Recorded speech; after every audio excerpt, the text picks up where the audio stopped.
তদন্ত শুরুর আগেই হোঁচট খেলো যাদবপুর বিশ্ববিদ্যালয়ে তদন্ত হোঁচট খেলো কারণ আপনাদের জানাবো যে তদন্ত কমিটির চেয়ারম্যানের প্রস্তাব প্রত্যাখ্যান, উপাচার্যকে ইমেল করে প্রস্তাব প্রত্যাখ্যান জানালেন তদন্ত কমিটির দায়িত্বপ্রাপ্ত চেয়ারম্যান। এই বিষয় নিয়ে আরো বিস্তারিত জানাবে ফোন লাইনে রয়েছে প্রতিনিধি মৌমিতা মিত্র। মৌমিতা, কি জানা যাচ্ছে? দেখো, যাদবপুর বিশ্ববিদ্যালয়ের যে ঘটনা, যেখানে এবিভিপি বিরুদ্ধে একাধিক অভিযোগ সামনে আসছে, সেই ঘটনায় উচ্চ পর্যায়ের তদন্ত কমিটি ইতিমধ্যে গঠন করা হয়েছে এবং যাদবপুর বিশ্ববিদ্যালয়ের উপাচার্য চিরঞ্জীব ভট্টাচার্য তিনি ইতিমধ্যেই অনুরোধ করেছিলেন শুভশঙ্কর সরকার তাকে এই তদন্ত কমিটির দায়িত্ব নেওয়ার জন্য তাকে অনুরোধ করা হয়।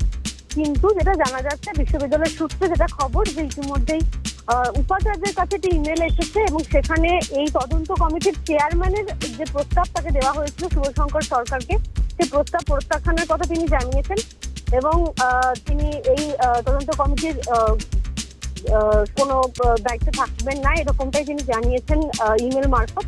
সেই জায়গা থেকে বলা যেতে পারে যে তদন্ত শুরুর আগেই যাদবপুর বিশ্ববিদ্যালয়ের তদন্ত কমিটি যে গঠন করা হয়েছিল তিনজন সদস্যকে নিয়ে, সেই কমিটির নেতৃত্ব কে দেবেন সেটা নিয়ে কিন্তু প্রশ্ন উঠছে। একদিকে যেরকম যাদবপুর থানায় অভিযোগ দায়ের হলেও এখনো পর্যন্ত কেউ গ্রেফতার হননি এই ঘটনায়, তার পাশাপাশি বিশ্ববিদ্যালয়ের তরফ থেকে যে অভ্যন্তরীণ তদন্ত কমিটি গঠন করা হয়েছিল সেখানেও তদন্ত প্রক্রিয়া কতদূর এগোবে সেটা নিয়েও একটা প্রশ্ন থেকে যাচ্ছে। কারণ শুভশঙ্কর সরকার নেতাজি সুভাষ ওপেন ইউনিভার্সিটির যিনি উপাচার্য, প্রাক্তন উপাচার্য, তাকে দায়িত্ব দেওয়া হয়েছিল এবং তিনি সেই দায়িত্বে থাকবেন না বা প্রস্তাব এই চেয়ারম্যানের প্রস্তাব তিনি প্রত্যাখ্যান করেছেন।